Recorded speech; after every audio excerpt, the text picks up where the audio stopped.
Hello friends and welcome back. So in this session I am going to give you the complete overview of the Jboss admin console. Okay.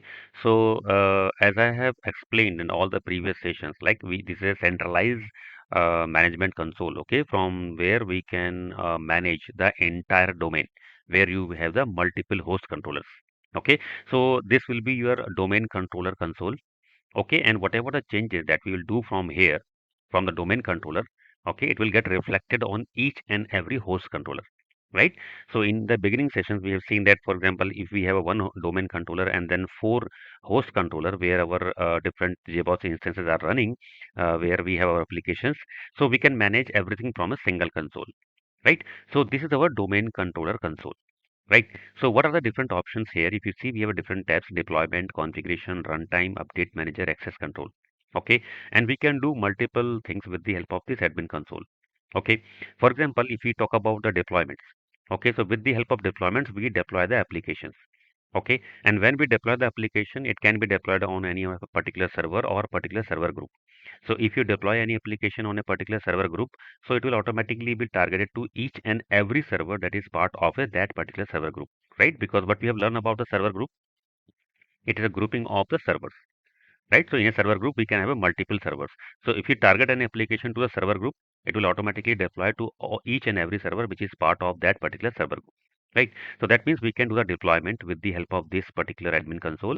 And this deployment, once we'll deploy it here from this particular console, it will be deployed automatically on each and every host controller, which is managed by this particular domain controller, right? Then we have a configuration. So we can do multiple kind of a configurations in a particular domain. For example, if your applications are using the data sources to connect with the database to fetch the data, right? So in that case, we configure a data source.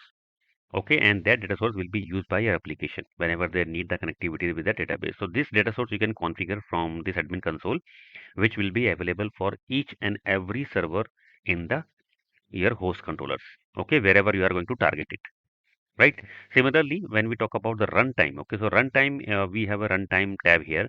So inside the runtime, again, we can do multiple things. We can do multiple configurations. We can do the monitoring of the multiple resources of your domain.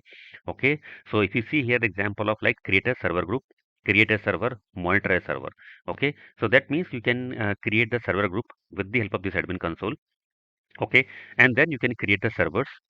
Okay, and then you can assign servers to the particular server group.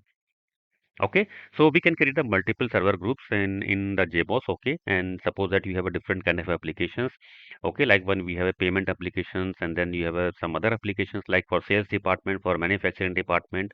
Okay, so you can create a separate server groups, and you can assign the application to that particular server group. Okay, so that all the configurations or settings that will be you are going to apply for a particular server group will be applicable for all the applications that is going to be deployed in each and every server which is part of this server group, right? So there could be a possibility that for payment application you need a different profile, for your sales application, for your HR application you need a different profiles, right? So what we do, we create the different server groups, and when we create the server groups, we assign the profiles to the server, right? This we have covered in the previous sessions.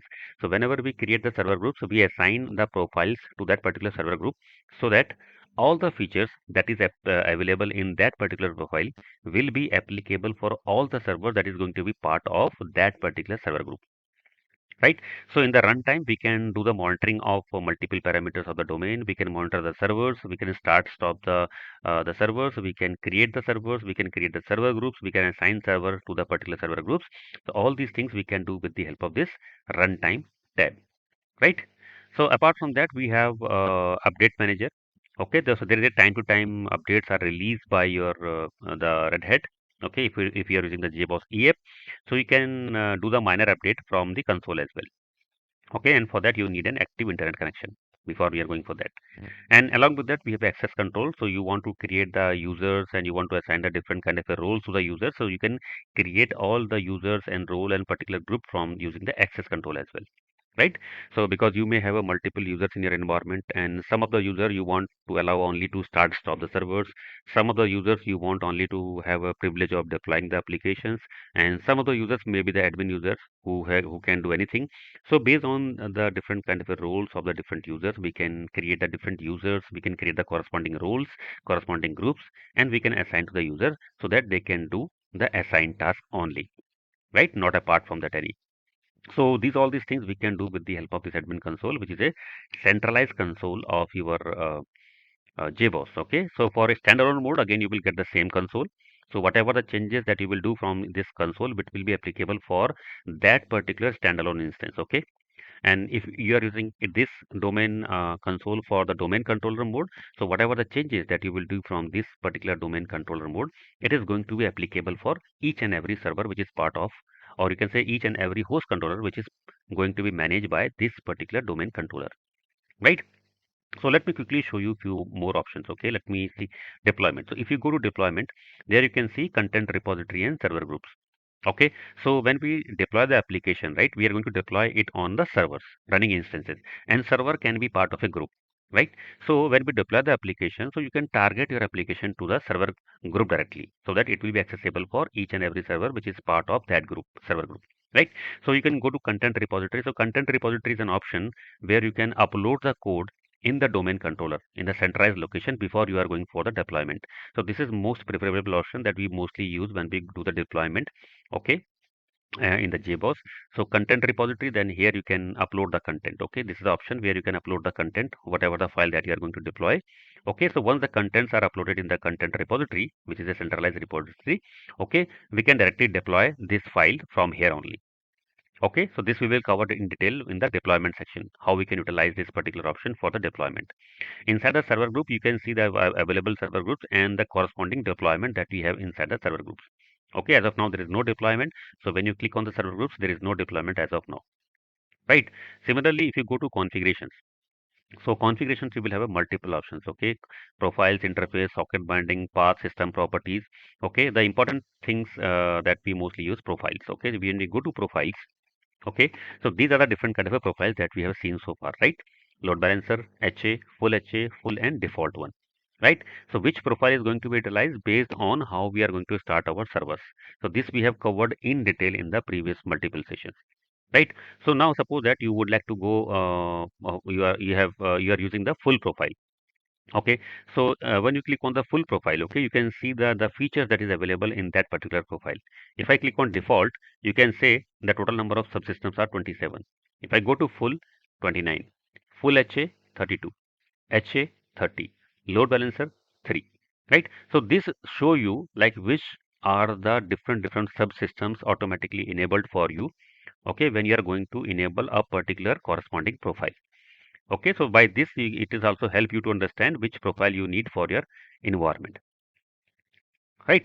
So now let us talk about one of the profile. Let me go to full profile. So if I go to full profile, okay, for example, this full profile is getting used by our servers. So here you can see there are multiple subsystems are there, okay, that we configure in our domain. Now suppose that I want to configure the data source. So if you click on the data source here, data source and drivers, okay, so you can see data source and JDBC drivers.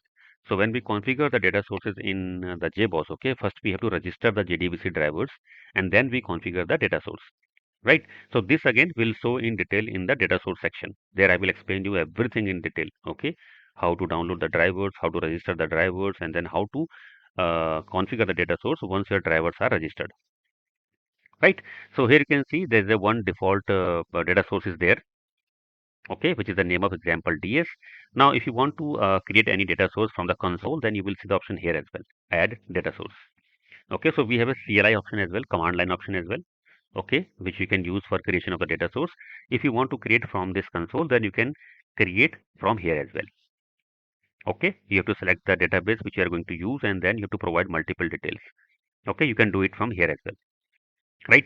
Similarly, if you go to corresponding profiles, okay, so inside the corresponding profiles you have to do the different configurations. Okay, it depend on which profile is in use by your server group.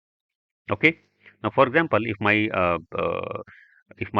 servers are using HA profile, okay, so if I configure any data source here in the HA profile, So this data source will be available for only this HA profile, not for other profiles. Okay, because the configurations are completely tied up with the corresponding profile, right? So maybe I have a server group which is using this HA profile. I have another server group which is using full profile. So whatever the configurations I am doing here for a particular profile, okay, which will be available on this profile only. Okay, for example, if you have configured a data source, okay, to use the Oracle database inside the HA profile, and you have configured a server group, and to server group you have assigned full profile or maybe full HA profile, okay, then this data source will not be available for the server group because those server will be using the different profiles. Okay, so this is very important point. Every configuration is corresponding to the corresponding profile, and that's why I said we can have a multiple server groups. We can assign multiple profiles to each and every server groups based on the functionalities that we would like to use. Okay, and each server group will have own different configurations. Full server will have own configurations. Full HA will have own. Similarly, other profiles will have own configurations. One configuration on in any profile will not be available for other profile. This is important thing that you have to keep in your mind always, right? And then you have a socket binding group. So these are the socket binding groups that we have seen in the previous sessions as well, directly in the configuration files, right? For each and every corresponding profile, we have a corresponding socket binding groups, which you can see here as well, right? And now, similarly, apart from the configuration, what we have seen here, if you go to runtime here, okay, so runtime will give you the complete end-to-end topology or architecture of your domain controller mode. So if I click on topology, you can say this is the primary, which is our domain controller, right? And then here we have a two server groups, main server group, other server group. Inside the main server group, we have two servers, server 1 and server 2. Inside other server group, we have one server with the name of server 3, right? So these are the actual server instances where we deploy all the applications and target all the resources, right? These are the actual server which is going to provide you the access of your applications in the Jboss, right? So similarly, you can create any number of server groups. You can create any number of servers and assign to the particular server groups. Okay, so go to host. So it will tell you the complete host. So as of now, we have only one domain controller. We have not registered any of the host controller with this particular domain controller. That's why it is showing only one host here, which is the domain controller, primary machine, right? So as soon as you will start registering the host controller, which is you are going to manage with the help of this particular domain controller, every host controller will be listed here. Okay, and this will be primary because this is a domain controller, right? So as of now, all these servers and server groups we have by default is automatically created in this particular domain controller. Okay, otherwise what we actually do in the production, we do not create any server groups or server in the domain controller, because domain controller we always use to manage the host controllers. So all the server groups and servers will be part of your host controllers. Okay, and that visibility you will get once we will in the domain controller configuration session, where I will configure a two node setup and then I will show you end-to-end complete configuration, right? So here you can see we have a server 1, this is server 2, and this is server 3. Okay, and if you click here, you want to do any kind of operations in the server, then you can do from here. You want to restart the server, you can do the restart, reload, suspend, stop, destroy, kill. You want to delete the server, every operation that you can see from here, corresponding server. Okay, and once you click on the server, it will show you the multiple statistics of the server on the right hand side, like server group, which server group this particular server belongs. Okay, now go to server groups. So if you go to server groups, here you can see we have a two server group as of now, right? So if I click on the main server group, we have two servers inside this main server group. If I click on other, then we have one server here. So this server is its stop state as of now. If you want to start, you can start it from here as well. Okay, it will take some time and the server will get started, right? So as of now, we have two server groups. Now suppose that you wanted to create a few more server groups, okay, for our applications. So that you can create from here. You can click on this plus icon that is in front of your server group. You can specify a name for a server group. For example, let's say demo server group. You can provide a profile name. So what I have seen explained so far, with respect to each and every server group, we have a corresponding profile which enable the functionalities for all the servers, which is going to be part of that particular server group. Okay, so let me give the name demo SG, demo server group. And suppose that I want to assign full profile to this particular. Okay, so I need to select the corresponding socket group here. So this is a full profile. The corresponding socket group will be full hyphen sockets, right? Similarly, for each and every profile, we have a corresponding socket groups that we have already got the understanding in the previous sessions, correct? So by this way, you can select the corresponding profile here, okay, to create the server groups. So this again I will explain in detail. Okay, so as of now I'm just giving you the overview of the admin console. So I'm explaining you in a very quick way. So in detail we will understand it once we will have the dedicated sessions for each and every one, right? So there we will understand it in properly. Okay, so now you can see there is a demo SG group that has been added. You want to remove any server group, you can remove it from here as well. Okay, you can click on the destroy and you can click on the remove. Okay, so this will be get removed from here. Okay, so by this way we can do the different kind of operations, we can do the different kind of monitorings from here. Okay, and apart from that, if you have some configurations that has been in your domain, like you have configured the data sources, JMS, messaging, so every monitoring you can do from this console. Okay, and this is the update manager, from where you can check for the multiple updates. If you want to do, you can do the update from here as well. Access control, from here, as I said, you can create the multiple users, you can assign the different roles to the users. So this is the user tab, where you can click on plus and you can able to add a user here. Okay, you want to create some certain groups, you want to create certain roles. Okay, like you want some user to allow only for the deployment, you want only some user to be operator who can only start stop your servers, you want a user to be a super user, right, administrator. So all these users and corresponding roles you can create here. So again we will have a separate session on this as well, right? So now hope you have some good understanding on the JBoss console, how we navigate, what are the different options, what kind of things that we can do from the help of this particular admin console.